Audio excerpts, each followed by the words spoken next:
Hey YouTube, today I want to talk about these 7 very common credit card myths, and these myths can make you feel about the credit cards the completely wrong way. So myth number 1, and this is actually pretty common, and that is that using credit cards can keep you broke or poor. And the reason behind this myth is, if we use the credit cards instead of, for example, cash, it's easier to spend the money. That means we would spend money we normally wouldn't. And although there is no simple answer if this myth is true or false, and also everyone comes from different background, financial education, but personally, I kind of disagree with this myth. You see, if you're using the credit cards responsibly, meaning you pay the full payment every single month. Obviously, you would have to use the credit card same as cash, meaning you don't buy anything extra, just buy the things you normally would. Then in long run, it can actually benefit you financially because you're building credit score. And then when you apply for the car loan, for example, or better yet, house mortgage, you will save a lot of money on interest because you build a good credit history.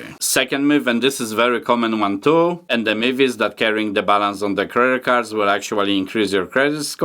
And the logic behind this myth is that obviously credit cards want you to keep the balance. They actually want to see that you're using the credit they gave you. But this myth is actually 100% false, and the reason for it is that credit utilization is actually one of the biggest factors of the credit score. So therefore, keeping the higher balance can actually decrease your credit score. And to increase the credit score, you want to have the credit utilization rate of less than 10%. So for example, your credit limit on the cards is $20,000.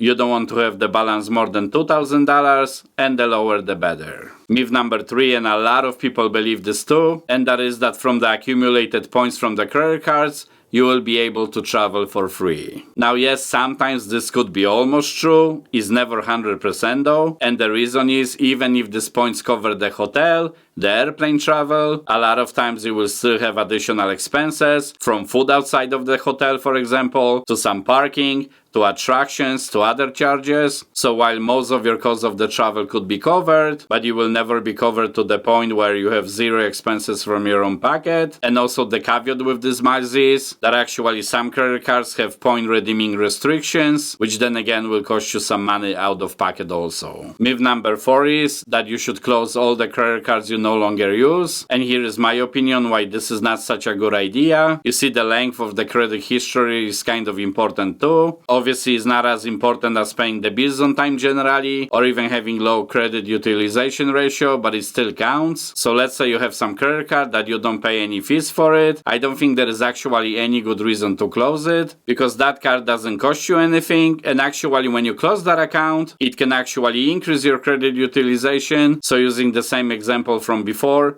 let's say your total credit is $20,000 and now on average you have $2,000 balance on this credit cards, or better yet $1,800. So that's between 9 and 10% credit utilization ratio. But then you close this old $2,000 credit card, and because of that now your credit utilization jumped to over 11%, which obviously can have negative impact on your score. Now with that being said, if you're actually paying fees on this credit card and you really no longer use it, then of course close it and then focus on your balance, so you will still keep the low credit utilization ratio. The other myth I want to tell you about is that missing a payment on the credit card will hurt your credit. And this myth is true to some extent, but not exactly. You see, the way it works is the credit cards only report the late payment after 30 days, meaning if you miss the payment by 30 days and you pay the 31st day, then sure, your score will be damaged and you will go down even more if it's 60 or 90 days. However, if you just miss the payment, let's say 3 days, and then you pay it right away, or at least the minimum payment, then it actually won't show up on your credit report at all. But obviously avoid doing it as a habit and always pay your credit cards on time. And if you struggle even to make minimum payments on the credit cards, then maybe try avoiding using credit cards in first place until you get better with them. Now another myth I want to mention is, and that is that applying for new credit card can actually hurt your credit. Now there is some little truth to that, and basically yes, when you apply for the new credit card or any kind of other new loan for example, then this will be new hard inquiry on your credit report, and to the banks you're basically more risky customer if you will, because you keep looking for new credit. But if your credit is generally good or at least okay, then that won't have that much of an impact, and even if the credit score lowers couple of points initially, once Once you start paying monthly payments on this credit card, on time of course, and you do it for at least a couple of months, then the credit bureau will see that you're responsible, and then the score will come back to normal level or actually get even higher. And because this new credit card will add additional credit actually, then your credit utilization ratio can reduce too, and then your score will boost even more. Now with that being said though, there is something you need to keep in mind, that if you have bad credit generally,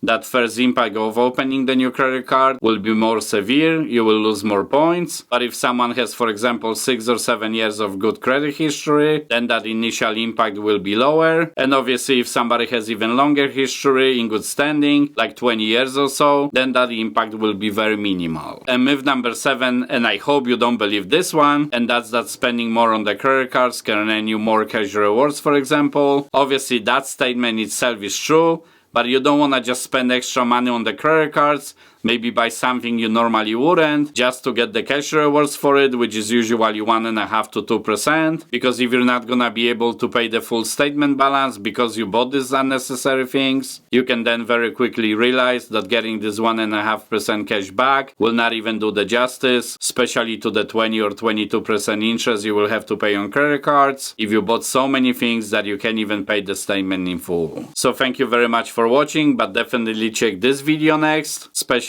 if you're planning to transfer the balance on the credit card soon. Cheers!